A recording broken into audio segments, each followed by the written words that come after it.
Okay, today I don't really know offhand what I'm going to talk about.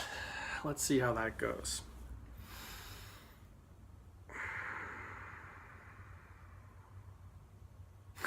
So far, so good. So maybe the subject is not knowing. You'd think maybe there's nothing to say about that, but on the contrary, I think it's one of the more underrated states or aspirations even that we have. What do I mean by underrated? Let's see. I think people often get very uncomfortable when they don't know in relation to certain aspects of their life or experience. Say, for instance, you believe you need to know where you're going in life, like what your purpose is. And if you don't, it might generate a lot of discomfort for you that you don't know, and your strong preference would be to know. What else? I mean, this can apply to anything.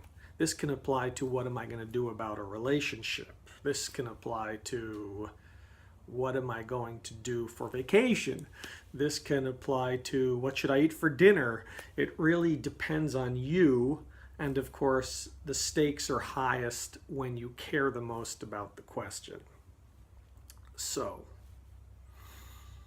there's a lot that can be earned or gained, from expanding your narrow threshold, even a little, but preferably quite a bit, in regard to uncertainty. If you can expand that threshold and sit with whatever comes up for you as you dwell in a state of uncertainty and not knowing, there's a good chance that a deeper level of who you are is going to surface and emerge and lead the way for you. In order to buy into this idea, you have to allow the possibility that there's more to us than the thinking, rational self that we tend to believe in as our identity.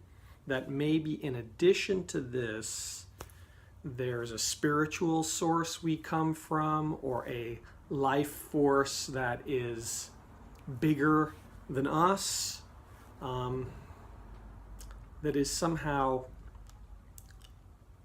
helping you out, or at least supporting the universe in which you live.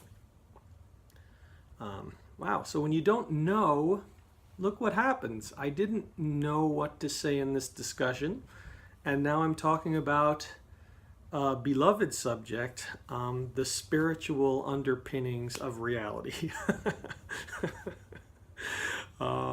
It's almost a confessional that fundamentally I'm okay, even I prefer, that in addition to my little egoic self, there seems to be much, much more to tap into. And the doorway into that space seems, at least from my perspective, to be expanding that threshold, how much you're willing to sit in the fact that you just don't know at the moment. Sit there, stay there. Things will arise that otherwise get pushed out of the picture because the chatter in your brain never makes room for them.